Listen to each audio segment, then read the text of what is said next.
Точно е 19 часот и 5 минути. Ја следите емисијава на Македонски корени со вашите домакини Бети и Јон Треновски. Како што ви и најавивме, почитувани, денес наш и ваш гостин е господинот Александар Николовски, подпредседател на ВМРО ДПМН, председател на Националниот совет за евроинтеграција и пратеник во Македонското собрание. Чест и привилегија е да го имаме господинот Николовски, почитувани, иако малку поретко поради неговата презафатеност и обврски, но верувам нема да ни замере ако го задржиме малку подолго. Верувам се слушаме господине Николовски, ако е така, добро ви утро и добро ни дојдовте. Или добро вечер кај вас, поздрав на сите слушатели. Ви благодариме што и денес сте заедно со нас. Со задоволство. Добро ви утро и од мене, господин Николовски. Добро ни дојдовте на Македонски корени. Се надеваме дека после денешниот разговор одредени работи за кои ќе дискутираме ќе станат многу појасни. Инаку во Македонија толку брзо се случуваат работиве кои на жалост повеќето се скандалозни, што човек и не знае од каде да почне по потрага на одговори. Ние денес се одлучивме разговоров да го започнеме со скандалозната изјава на историчарот доктор Драги Георгиев. Ко председател на Мешовитата историска комисија од македонската страна, доктор Драги Георгиев во една од неговите последни изјави, ми се чини тоа дека беше за Слободна Европа, изјави дека Бугарија не може да се смета за фашистичка земја, бидејќи во тоа време не била фашистичка земја и предложи наместо тој термин да се користи профашистичка бугарска окупација. Што имате вие да кажете на ова негова изјава, господин Николовски? Дали од правен, но и од историски аспект постои термин профашистичка земја, како што вели професорот Георгиев? Зошто и со која цел се пласираат ваквите изјави сега во моменти кога Македонија е се повеќе намета од страна на бугарските историчари и политичари? Помислам дека најлошото што може да се случи на еден народ и на еден регион е кога политиката ќе интервенира во историјата. И за жал тоа го гледаме во нашиот регион подолг временски период, не е ова нешто што се случува вчера. Користејќи позицијата на моќ, на сила, одредени држави, вклучувајќи тука сега кои Бугарија, сакаат да направат ретуш на историјата, односно одредени историски настани да ги прикажат поразлични од тоа што биле. Сега го тука науката и историчарите треба да го окренат својот глас и да ги прикажат работите онакви какви што се. Мислам дека историјата е јасна и на македонскиот народ, и на македонската држава, како што е јасна и всушност историјата на Европа. И тука не гледам дека било кој би можел да направи разлика. Ние сме македонски народ кој што говори, малку ќе одговорам пошироко, претпоставам ќе имате уште неколку прашања на истата тема, па дали има со прашања, мислам е добро да кажам ставот. Ние сме македонски народ кој што говори македонски јазик со јасен политичко-историски континуитет и со јасна мисла за создавање на независна држава и со јасна борба за создавање на македонска независна држава. Борбите можат, ако сакате, во османскиот период, односно во период на османлиско робство, да се следат низ буните и востанијата кои што македонскиот народ ги требал низ природбата која што се случува во 19 век. Големите востанија кои што се на крајот на 19 век од типот на Кресменското востание и на Раздовечкото востание и секакова круна е Илинденското востание од почетокот на 20 век. Борбата не продолжува тука, оди низ една континуирана битка до Балканските и Првата светска војна. За жал тука доаѓа поделбата, па помеѓу двете светски војни се случува практично едно непрекинато 20 годишно востание на територија на Македонија. За веќе во Втората светска војна да јасно се издефинира еден државно правен субјект кој што на еден дел од територијата на Македонија ќе створи своја држава, за жал не на целата територија на Македонија, но на еден дел се создаде држава, тоа е денешната Република Македонија.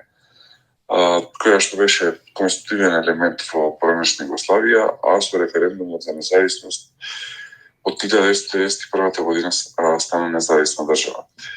Така што против ова не може никој, ова се јасни факти кои што стојат, има непобитни факти и не гледам можност за било какво различно толкување од ова кое што јас го кажувам и кое што е неспорен факт.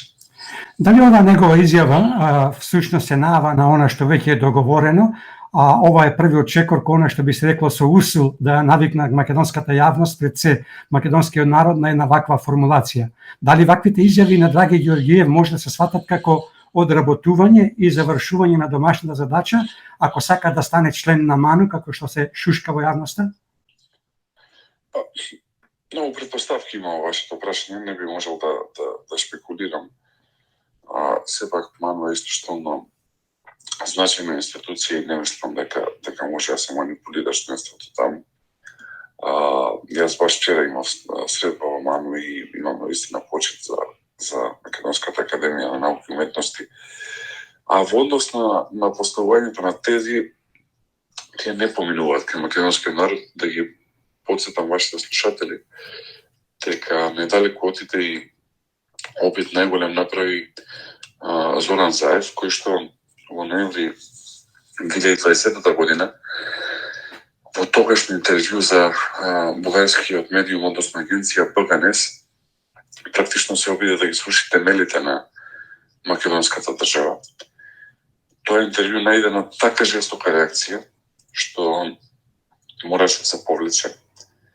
И македонскиот народ излезе на улиците на масовни протести кои се случија во текот на ноември и декември 2020 година и кои што протести резултираа со тоа да и Заев и владата се повлечат од подпишување на нов штетен договор со Бугарија. Така што таа демонстрација на позициите и на размислите на македонскиот народ е јасен показател и не мислам дека било кој друг може да оди против тие позиции на македонскиот народ. Имајќи предвид дека тогаш најмоćниот човек во државата, од позиција на премиер, не успеа, камо ли некој кој што нема никаква позиција. Бугарскиот председавач со мешовитата комисија од бугарска страна Андреј Димитров изјави дека митот во Македонија за тоа дека Гоце Делчев бил македонец бил апсурд и неточен. Зачудува и односот на македонските членови во комисијата со мекнување на ставовите за тоа каква држава била Бугарија за време на Втората светска војна, особено после изјавите на нивните колеги од бугарската страна. Дали ваквите изјави водат кон насока на додворување кон источниот сосед, но поважно од тоа, дали ова се нивни вистински ставови или пак само се еден вид пренесувачи на пораките од страна на политичарите, а со цел да се крене рампата за почеток на преговорите со Европската Унија. И дали ова е уште еден доказ дека власта е налогодавач на комисијата? Мислам дека горе-долу покривме прашањето. Видете, ова со Бугарија не е од вчера. Ова е проблем кој што трае околу 150 години, трае од некаде основањето на бугарската држава во 1878 година. И поставувањето на целите на таа држава, тоа е експанзија на нивните западни граници кон географска Македонија. И тоа е нивна континуирана политика, не е ништо ново, не е за изненадување, прашање ние како се поставуваме како држава. Клучниот проблем е дека во моментов на власт има политичка елита, предводена од партиите Социјалдемократски сојуз на Македонија и ДУИ, кои што одат против државните и национални интереси, кои што ги уриваат темелите на македонската држава и мене тоа е тоа што ме загрижува. Значи, не ме изненадуваат бугарските ставови, затоа што, како што кажав, тие се нешто што е константа во Бугарија. Ме загрижува позиционирањето на македонската политичка елита, односно на македонската власт и на оние кои што во моментов ја водат државата и кои што бегаат од предвременни избори, затоа што знаат дека ќе бидат жестоко поразени на тие пред време на избори и се обидуваат да купат ден повеќе останувајќи на власт и правејќи работи кои што се на директна штета и на Македонија и на македонскиот народ. Така што проблемот јас би го посочил и би го насочил дома во Македонија, затоа што проблемите се решаваат дома. Така. Вие од ВМРО ДПМН на 4 февруари, денот на чествувањето 150 години од раѓањето на македонскиот великан Гоце Делчев, поднесовте декларација во Македонското собрание. Во средата на Комисијата за надворешна политика, пратениците од ВМРО ДПМН и коалицијата предложија да се разгледува декларацијата за великанот Гоце Делчев, но пратениците од СДСМ и ДУИ побегнаа за седницата да нема кворум и да не може да се гласа. Зошто владачкото мнозинство не сака да застане зад ликот и делото на Делчев? Дали е ова уште еден доказ дека македонското национално единство и достоинство на овие на им начиништо? И кое е значењето на оваа декларација? Што би се постигнало со таа и каква ќе биде придобивката од истата? Па ние решивме да предложиме во собранието да се усвои оваа декларација која што ја споменавте, имајќи предвид дека декларација усвоена од Македонското собрание е највисокиот акт кој што може да го донесе државата и кој што сметаме дека треба да се донесе за најзначајната историска личност во Македонија, тоа е Гоце Делчев. Тој заслужува таков однос и заслужува таква поставеност на собранието и на државата.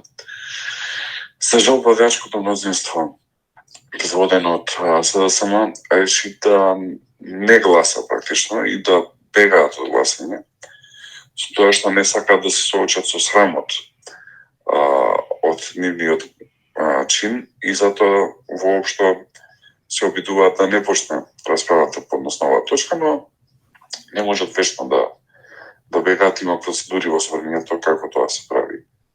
И ќе мора да се изјаснат и ќе мора македонскиот народ да види каде се по однос на Гоце Делчев. Иначе, и нивниот став за мене не е изненадување, да ве потсетам и вас и слушателите дека председателот на државата, кој што е фигура број 1 номинално во државата, даде изјава пред месеци дека каде што ја компрометираше националната идеја и каде што кажа дека по националност Гоце Делчев бил поверен, што е рушење на темелите на македонската држава. И не знам како не му е срам да е председател на Македонија да дава такви изјави. Така што позициите на СДСМ и на нивните сателити се јасни. Тоа е лошата вест. Добрата вест е дека скоро и да немаат подршка меѓу македонскиот народ и тоа известно ќе се види на предвремените избори кои што ќе се случат секако оваа година. Јавноста беше непријатно изненадена што владата предложи закон за клевета и навреда, каде санкциониран би бил секој граѓанин и новинар кој изнесол или ќе изнесе негативно мислење. Зошто овој предлог во собранието беше со европско знаменце и кој е предлагачот на овој недоветен предлог закон? Дали се точни информациите дека тоа е академик Камбоски? Нашите информации говорат дека новиот министер за правда Тупанчевски веќе го повлекол овој предлог закон. Дали тоа е само за да се смири јавноста и потоа ќе пробаат на мала врата да го протуркаат овој закон и како вие ќе го спречите донесувањето на овој закон ако овие од власта се обидат да го донесат? Па, злоупотребата на европското знаменце веќе станува пракса во Македонија. Тоа е една скратена процедура каде што за 3 дена мора да се изгласа законот. Во однос на клеветата, тоа е јасна дефиниција на авторитарните власти. Авторитарните власти најмалку се што сакаат е демократија и различно мислење.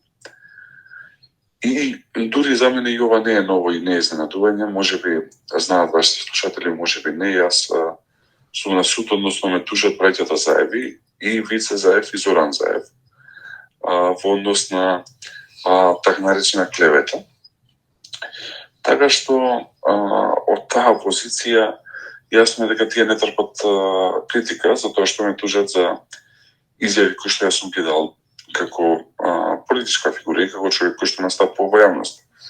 Тоа исто како сега да го следат тоа интервју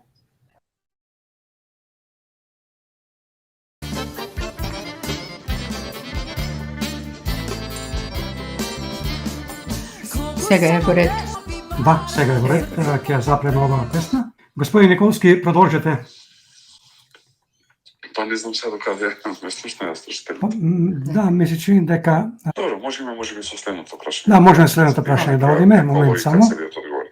Со 63 гласа за, 35 против и без воздржани, собранието во четвртокот вечерта ги избра 16 заменици министри во владата, предложени од премиерот Димитар Ковачевски. Од списокот кој го добивме, гледаме дека од овие 16 мина, дури 10 мина не се македонци. Ваш коментар за ова, господине Николовски, имаат ли капацитет и знаење и дали овој избор е направен по мерит системот?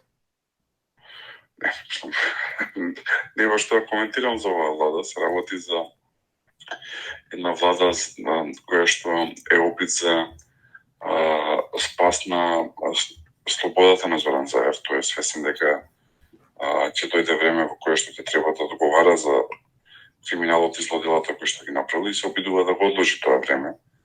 И оваа влада е продукт на таков компромис од една страна и од друга страна оваа влада е влада во која што апсолутна доминација има политичката партија ДУИ.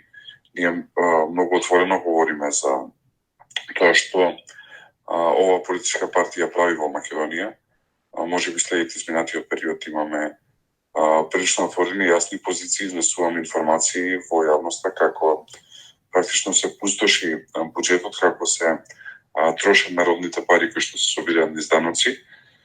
Така што немам никакви очекувања во однос на оваа влада. Македонија по сите параметри потврдила дали е тоа енергетската криза, каде што порасна цената на електричната енергија или цената на грејењето, кое што во Скопје е поскапо, скоро и да го нема. Буквално илјадници станови во градот се без парно грејење, граѓаните смрзнуваат за тоа што нема соодветно парно грејење. Понатака во делот на справување со економската криза, со здравствената криза, една серија на потврлања и лоши политики, кои што се резултат на овие лоши компромиси и затоа ние континуирано бараме предвремени парламентарни избори. И доколку власта беше сигурна дека добро стои помеѓу луѓето, сигурно дека ќе се согласеше да оди на предвремени избори, но имајќи предвид дека се свесни дека имаат исклучително слаб рейтинг, бегаат од изборите како ѓаволот крст. Но повторувам, тие избори ќе случат побрзо што било кој во власта во моментов мисли. Владата и синдикатите се испофалија за постигнатиот договор. Вие се изјаснивте дека ќе го поддржите покачувањето на минималната плата, иако од СДСМ и од владата пред време ве обвинија дека сте против покачувањата. Вие од ВМРО ДПМН во четвртокот поднесовте амандман поврзан со покачување на минималната плата. Ова со синдикатите кои наводно се борат за работничките права, на мене, искрен да бидам, повеќе ми изгледаше дека се бореа за спас на владата отколку за работниците. Да не им се случеше на владата она со локалните избори и цунамито кое го доживеа, ќе си останеа работниците уште долго да плачат по своите права. Како вашиот став и како вие го гледате подигањето на рацете од страна на премиерот и првите луѓе на синдикатот и секако што предлагате со поднесувањето на овој амандман? Нашата идеја е дека не треба да порасне само минималната плата, туку со минималната плата треба да се усогласат и останатите плати, затоа што јасен е законот и колективните договори кои што се однесуваат на например во образованието, платите се пресметуваат како коефициент поврзан со минималната плата.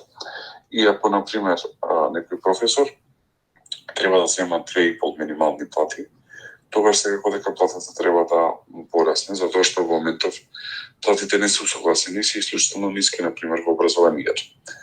Тоа е обврска која што мора да ја направи владата и затоа ние поднесуваме ваков амандман за усогласување на платите.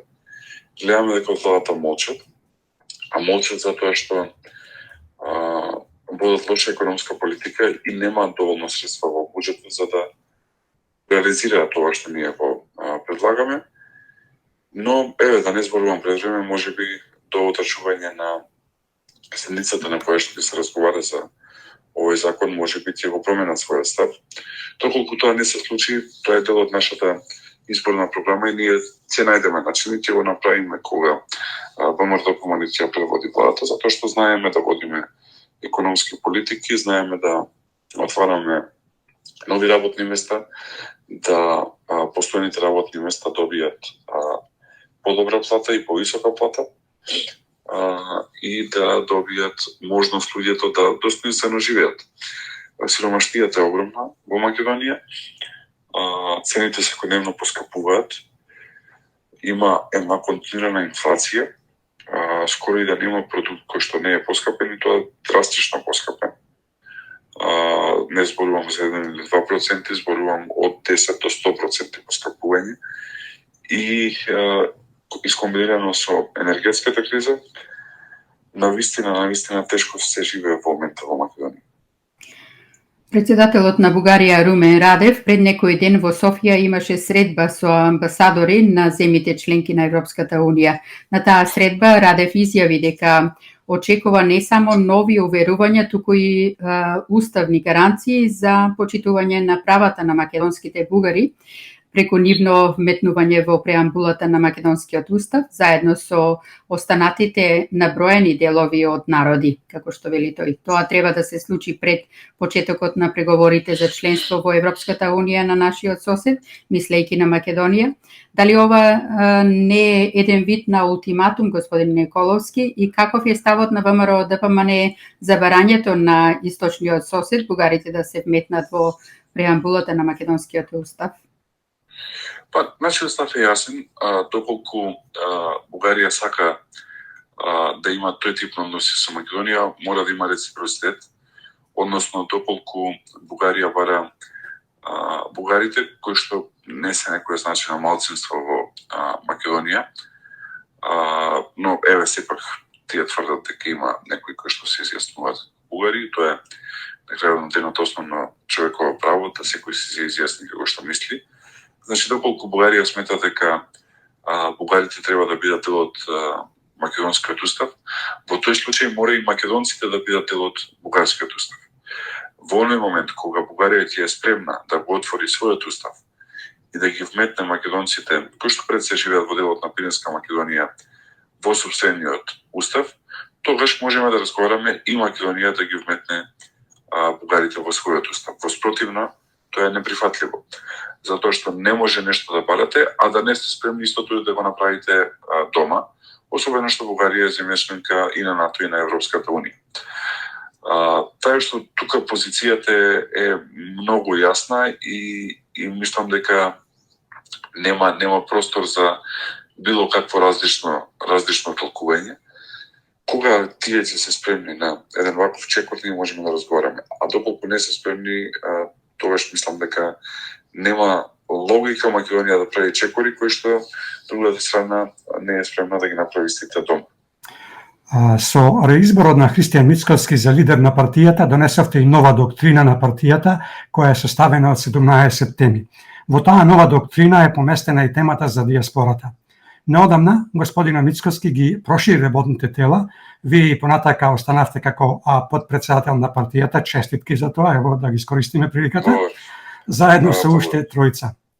Имајќи предвид дека во партијата има многу тела, дали можеби сте размислувале, ако не, дали би размислувале да ја вклучите и диаспората, например со формирање на Унија на диаспората, како што има Унија на млади сили, како што има Унија на жени, Унија на ветерани, а со што ќе ја потврдите заложбата за зајакнување на соработката и грижата за македонците од диаспората. И дали можете да ветите, кога ќе дојдете на власт, дека ќе формирате министерство за диаспора, а министерот за диаспора да биде од диаспората, а не некој од Македонија. И дали конечно ќе се заложите за електронско гласање на диаспората? Многу прашања. Многу, да. Многу се сведуваат на исто. Значи, диаспората знае дека ВМРО ДПМН континуирано ја поддржува диаспората. Всушност јас сум и лично еден од подносителите на законот за кој што прв пат се овозможи диаспората да може да гласа на избори. и да има 3 пратеници во Македонското собрание. И тие 3 пратеници ги имаше диаспората се до политичката криза која што се случи 2015 и 2016 година и како резултат на која се случи Пршинскиот договор во кој што се да само инсистираше да практично стане невозможно за диаспората да има пратеник во Македонското собрание, имајќи предвид дека многу високо го поставија прагот на излезени гласачи кои што треба да излезат и да гласат. Нашата подршка е континуирана. Организацијски во рамки на партијата секако дека мора и треба да се подобруваме. Тука се оние традиционални задгранични комитети кои што ги има партијата, но можеби треба да размислуваме и во насока на други идеи, еве една споменавте вие се во прашањето. Клучно е дека диаспората мора да добие својот глас. Не го гледаме со оваа влада, нити се добредојдени луѓето да се враќаат во Македонија, да поминуваат дел од времето во Македонија, зошто не и да инвестираат нешто во Македонија, нити се политички представени. Да откријам за јавноста дека кога разговаравме за изборниот законник во период 2019-2020 година, значи пред последните парламентарни избори кои се случија во 2020 година, наше основно барање беше да се олесни начинот на кој што диаспората ќе гласа. Предложивме повеќе модели. Еден беше електронско гласање, имаше модел за гласање по пошта или имаше модел за отварање на мобилни места за гласање, односно секаде онаму каде што ќе се пријават најмалку 100 луѓе за гласање, да може во тоа место да се организира гласање, затоа што еве на пример во Австралија нашинците кои што живеат во Перт физички не можат да стигнат на денот на гласање да гласаат и да се вратат дома во истиот ден, имајќи предвид далечината на која што живеат од соодветната амбасада или конзулат. Ниеден од овие 3 предлози не беше прифатен од СДСМ, затоа што се плашат од гласот на диаспората, но гласот на диаспората е силен затоа што сите наши луѓе во диаспората или најголем дел од нив имаат своји семејства и во Македонија и ги пренесуваат своите ставови, што и тие се одразуваат во Македонија. Ние имаме целосна подршка за нашата диаспора и ќе правиме многу работи. Здравие кога ќе дојде денот да ја формираме владата, ќе правиме многу работи кои што ќе бидат од корист на диаспората, не само Министерството, туку и доста други работи кои што пред се во делот на соработка, во делот на култура, на спорт, на организација, на бизнес, на инвестиции, треба да овозможат една подобра комуникација помеѓу Македонија како матица и нашинците на секаде на светот. Пред некој ден од власта ве обвинија дека сте ја одбиле поканата за да учествувате во работните комисии кои разговараат со Бугарија. Колку овие информации се точни и ако сте ја добиле наводната покана, зошто ја одбивте? Добро, прво е прашање како комуницираат овие од власта. Покани не се испраќаат преку телевизија. Има начин како се прави тоа, доколку некој сега да е сериозен. Но доколку од друга страна по власта мисли дека ние ќе им легитимираме национално предавство кое што го спремаат со Бугарија, тоа нема случај никогаш, напротив, ќе имаат жесток одбор. Овие од Бугарија реагираат за се. Бугарскиот премиер Кирил Петков се јави дури и за скинатите рибени кои се наоѓа на венците кои ги положи бугарската делегација на гробот. Смешни работи, не вреди да трошиме време. На Гоце Делчев. Мислам дека доволно вака време посветив. Не, рашете, зошто Ковачевски претходно и Заев, па и председател Пендаровски се плашат да се јават кај Петков за правосилните пресуди од Европскиот суд за човекови права? Нема јасна национална политика. Мислам дека доволно време посветивме. Нема јасна национална политика кај оваа влада. Единствено што ги интересира е подолго да остане на власт, да го заштитат криминалот на Заев и да се спасат себе и да можат да ја доплечкаат државата и затоа бегаат од превремени избори. Тоа е многу едноставно. Можете тоа да го гледате низ стотина варијации, на крај се сведува на немањето е јасно национално чувство и немањето јасна позиција во однос на државата и народот кој што го водат. Да, така, ми тоа е зачудувачки фактот што молчат, не прозвистија ни пак дека Гоце Делчев е македонец, барем со шепотење. Не само што молчат, јас кажав пред 15 на минути во интервју дека Стево Пендаровски кажа дека е бугарин, не дека значи тие се спремни за власта буквално се да направат. Така. Нивниот единствен проблем е што тоа не поминува кај народот, иначе да најдат тие начин да помине кај народот. До сега ќе има направено такви национални предавства кои што воопшто ќе доведеа под прашање дали воопшто државата може да продолжи да постои и да функционира. Значи, тотално национални типови ја водат државата во моментот. Господине Николовски, разговорот сакаме да го продолжиме со блиц прашања кои не бараат долги одговори. Дали новиот пристап на двајцата премиери, сладкоречивиот на Петков и свитканата кичма, односно послушноста на Ковачевски, ќе создаде доверба која одамна е изгубена помеѓу Македонија и Бугарија, и што се крие зад ваквиот начин на пристап? Да, јас мислам дека новиот премиер во Бугарија води иста политика како и сите претходна. Бугарија има јасна позиција која што изгласи Бугарското национално собрание во ноември 2019 година со поддршка на сите политички партии. Беше пред скоро време и потврдена на една заедничка средба на сите политички партии од власта и од опозицијата кај председателот на Бугарија Румен Радев. Сега единствената разлика помеѓу сегашниот премиер и Бојко Борисов претходно е што Борисов беше така подиректен и работите ги кажуваше поотворено. Ова е така поеќе во ракавици, сладкоречив, како што рековте вие, но на крај се сведува на истата политика. Нема разлика во политиката. Како ќе ја прокоментирате најавата на Османи дека работните групи ќе разговарале следната недела, повикувајќи ја и Историската комисија да одржува редовни средби со цел решавање на отворените прашања, меѓу кои заедничкото чествување на одредени настани личности? Видете, Историската комисија може и секој ден да се среќава доколку бугарската страна е спремна да прифати дека овде живее македонски народ во македонска држава кој што има собствена историја и идентитет. Доколку тоа се спремни да прифатат, нема проблеми секој ден да се среќаваат. Доколку не се спремни тоа да го прифатат, тоа што не гледам каде би бил компромисот.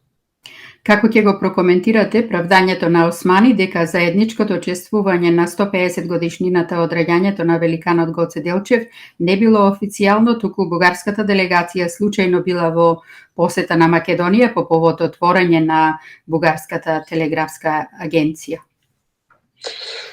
Па се обидува, тој ден јас бев во Свети Спас, бев на гробот на Гоце Делчев, се обидува да избегаат од македонскиот народ. Првите луѓе на владата воопшто не се појавија во Свети Спас. Стево Пендаровски дојде и избега. Народ кој што беше таму присутен, револтиран беше кон овој однос. Генерално бегаат од се што е национална тема. Трчаат кон се што е поврзано со бизнис и со интереси од лукративен карактер. Каков е вашиот став, но пред се ставот на партијата, околу постојањето на комисијата? Дали таа треба да продолжи да функционира онака како што функционира под канџите на власта или треба да ги прекине, односно замрзне преговорите? Па таму треба научници да работат, не треба политичари да работат и кажав, доколку има расположение да се признае дека овде живее македонски народ во македонска држава со своја јасна историја и засебност, тогаш вреди да се разговара. Доколку тоа се негира, не гледам поентата.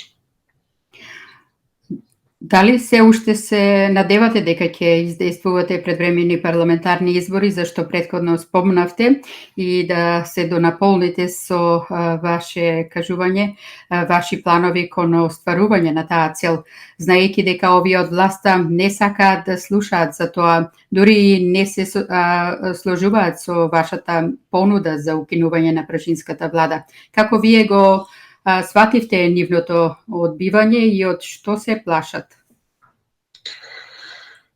Во Македонија неопходно е се случат превремени парламентарни избори, тие ќе се случат оваа година, без разлика на отпорот кој што го дава владеачката коалиција СДСМ-ДУИ. Единствената причина зашто има вака сериозен отпор е бегањето од соочување со народот. Нема ниедно друго образложение. Например, да се прифатеа парламентарни избори кога ние ги предложивме во првата недела на ноември, веќе во втората половина на декември тие ќе беа завршени и Македонија ќе имаше нова влада со полн политички легитимитет. Наместо тоа се бега и вештачки се одржува владата на работ на мнозинството, само со еден или двајца претендици повеќе од она што е минимум мнозинство за формирање на влада, и тоа е една неодржлива ситуација која што нема трае долго. Вакво епско, би рекол, бегање од избори нема видено модерната македонска демократија, нити можете да сретнете било каде во регионот, да не зборувам за Европа. Значи, вакво бегање од избори само покажува колкав страф имаат од народот и колкав страф имаат од соочувањето со народот. Ние ќе ги искористиме сите форми за да предизвикаме превремени парламентарни избори. Веќе почнавме на силна активност во рамки на собранието, каде што нашите претендици се обидуваат да се спротивстават на се она што е лоша политика од страна на власта. Ќе има и други институционални форми на отпори на притисок, а секако ќе има и изазување на револтот на македонските граѓани на еден демократски начин, како што доликува низ улиците на македонските градови и села. Значи, овде да заклучиме дека имате намера да го поведете македонскиот народ во една силна офанзива и покрај она што го правите институционално, да почнете и со демонстрации заедно со народот за да принудите предвремени парламентарни избори? Така ве свативме? Да, апсолутно. И ние веќе тоа и почнавме на одреден начин да го правиме. Не знам колку е допрено до тамошната јавност, но веќе минатата недела имаше еден силен отпор во рамки на собранието, кој што ќе продолжи да се развива во периодот кој што следува. Да не ги откривам јавно сите наши тактики, да не бидат спремни политичките опоненти. Каков е вашиот став за писмото кое минатата недела, поточно на 5 февруари, го испрати Јане Ченто, внукот на Методи Андонов Ченто и осуденик на случувањата во Македонското собрание на 27 април со затворска казна во траење од 15 години, во кое меѓу другото Јане Ченто пишува: како можете да живеете во ваков судски политички систем, мој народе, лидери на партии, јас не можам да ве разберам. Се бориме од затворот против окупаторите, предавниците. Ке станете ли конечно да се изборите за нашите права? Ве повикувам нашето прашање да влезе во институциите, да видиме кој е за, а кој против, за да се реши случајот 27 април. Премногу гнев, бес и болка има измешано.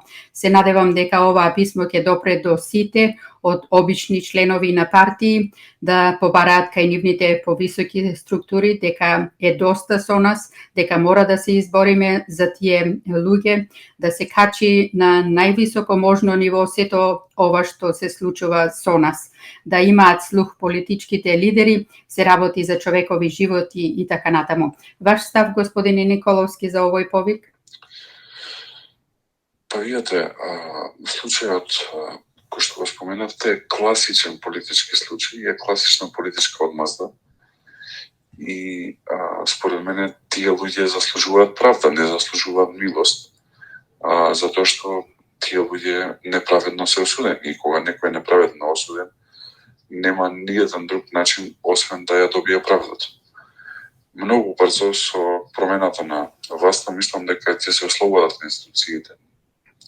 Пред се тука мислам на судството и на обвинителството, и ќе може правдата да излезе на виделина, која што во овој случај е двонасочна. Во едната насока треба луѓето кои што се предмет на политички прогон да доживеат правна сатисфакција, но од друга страна и тие кои што го вршеле овој политички прогон треба јасно да бидат посочени да одговараат. Како ќе ги прокоментирате изјавите на поранешниот премиер Лјупчо Георгиевски дека Македонија треба да смени политиката спрема Бугарија и дека Македонија треба да направи ревизија на сопствената историја, порижувајќи ги македонските историчари кои стојат на браникот во одбрана на идентитетот, обвинувајќи ги дека тие тоа што го говорат немало основа, а воздигнувајќи ги оние кои распродадоа се што има македонски корени, бесрамно спомнувајќи ги Владо Бучковски, Денко Малевски, како и копредседател на мешовитата комисија Драги Ѓорѓиев? Мислам дека не вреди Ѓорѓиевски да се коментира. Ева, единствен коментар е дека е најверен коалиционен партнер на Зоран Заев, така што коалицијата со Зоран Заев јасно кажува што и како овие луѓе размислуваат. Мислам, наистина е дегутантно да се коментира. Господине Николовски, како ќе ја прокоментирате скандалозната изјава на шефот на македонската дипломатија Бујар Османи дека Македонија нема да се грижи за македонското малцинство во Бугарија? Забрането било со договор и тврди дека Македонија не е должна да се грижи за националните малцинства и дека немаме право да се грижиме за македонците во Бугарија. Па, мислам дека и другиот владата ја кажа истата изјава. Во Бугарија постои македонско малцинство кое што не може да се организира. Има преку 10 пресуди на Европскиот суд за човекови права кои што Бугарија не ги спроведува. И не гледам ни една причина, освен национален страв во Бугарија, да овие пресуди не се реализираат.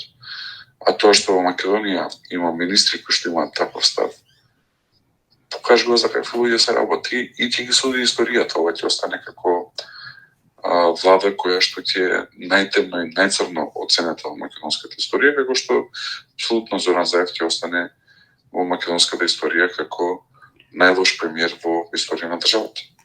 И ова едно ми се чини дека последно прашање.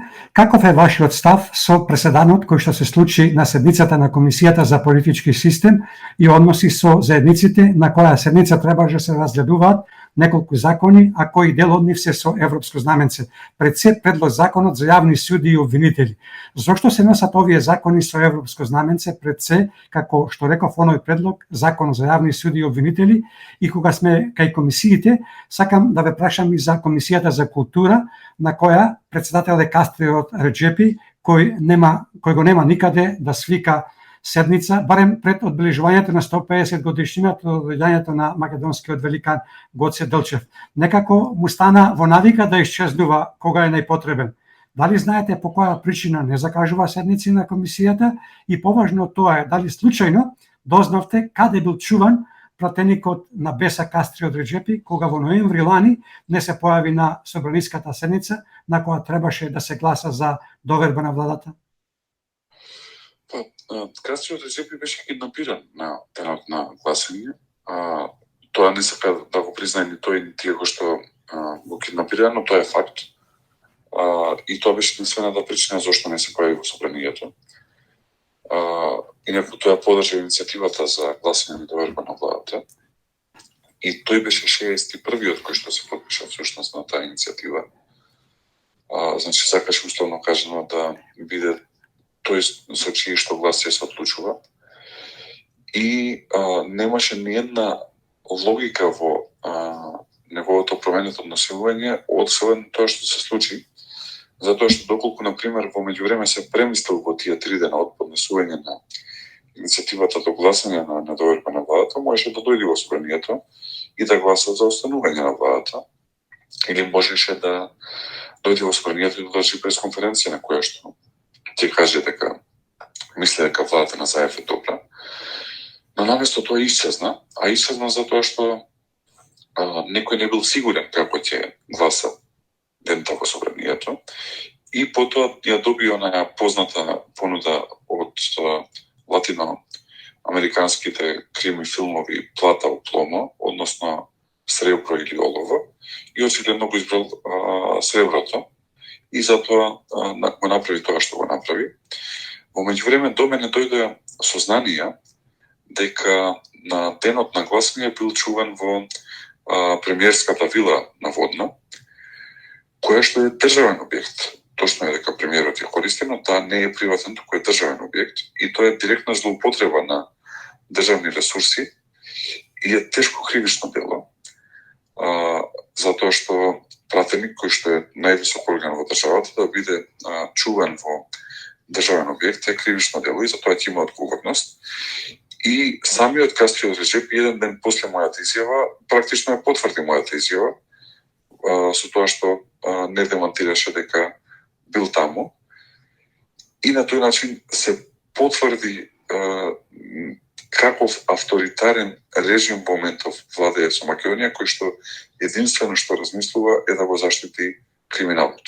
За ова ќе има одговорност, затоа што ова е сериозен удар врз демократијата и ќе понесе одговорност сите кои што учествувале во ова кривично дело.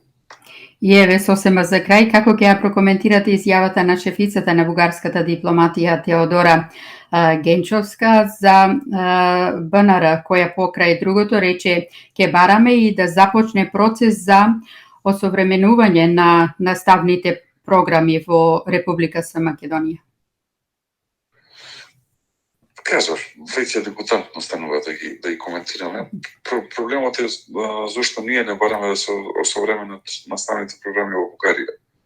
Значи, мене од Бугарија ништо не ме изненадува. Ме изненадува молчењето на оние кои што се нарекуваат власт во Македонија и нивната сервилност. Тоа е клучниот проблем. Така. Господине Николовски, како и секогаш, задоволство причини и оваа ваше учество во Македонски корени.